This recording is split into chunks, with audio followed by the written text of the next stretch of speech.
This week, the Civil Aviation and Safety Authority took the unprecedented step of grounding an entire airline because of safety issues. Tiger Airways is set to resume flying next month. But even if it does return to the skies, it's doubtful the company's reputation can ever recover. In a moment, I'll discuss the situation with Alan Joyce of Qantas, but first, James Panicki reports that Tiger's problems could mean some serious upheaval for the leisure travel business.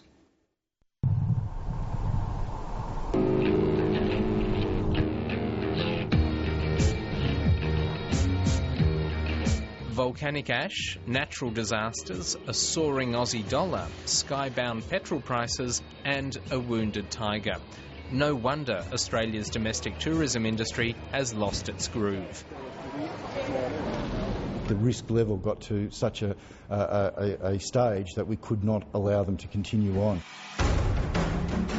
Yet in spite of the doom and gloom, some investors are upbeat about aviation. One wonders why there's such negativity out there when the backdrop for sustainable broad earnings for the market seem to be quite intact. You may not like an industry per se, but there are times when valuations can be quite compelling.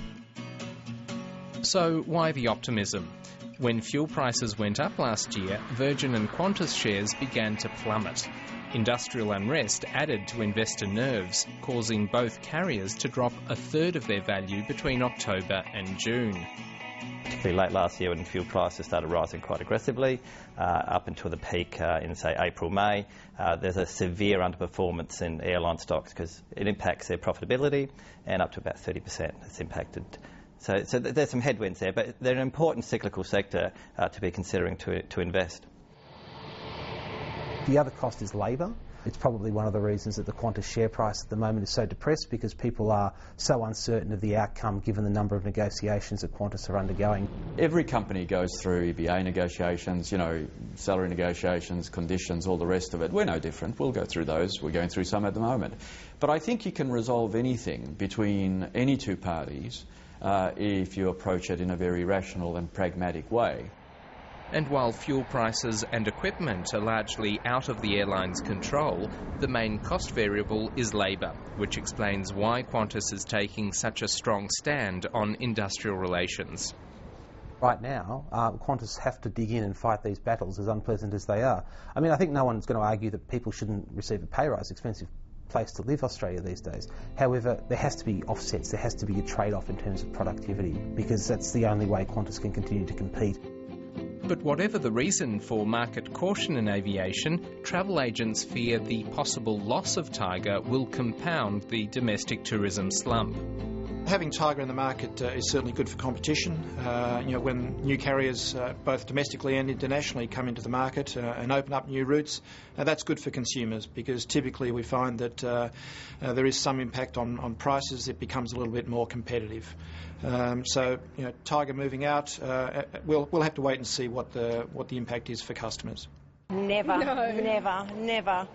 Tiger's troubles have given Virgin and Qantas shares a much-needed shot in the arm this week. That's because Tiger accounts for around 5% of domestic passengers.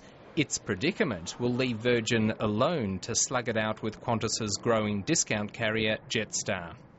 Jetstar is one of the most 100 recognised brand names in Japan. So it shows you that it does have some cachet offshore, and clearly it's a different business model to Qantas, and it has more reach. It can do more things than Qantas can, because Qantas's cost structure is so different to Jetstar. Tiger's grounding this week has kept public attention firmly focused on the cutthroat competition at the budget end of the market. But there's another battle looming. Virgin is preparing to take on Qantas's dominance of the high-flying business market, those corporate customers who are prepared to pay more for better service. It's always difficult to take on a large competitor, and this is no different. But the truth is that the market does want competition. And, I can tell you that on a daily basis, I get either an email or a call from someone in the business community saying, good on you, and that's terrific, we've just flown your new product, it's fantastic, and it's about time competition comes into that sector. They're going to that segment because the corporate dollar is actually a good quality dollar, and it's a good margin business. So time will tell.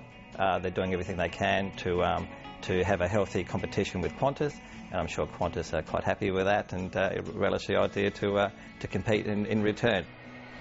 The survival of Tiger Airways may ultimately be good for competition and consumers, but with no end in sight to the sluggish tourist market, Tiger's parent, Singapore Airlines, will need deep pockets to keep Tiger in the game.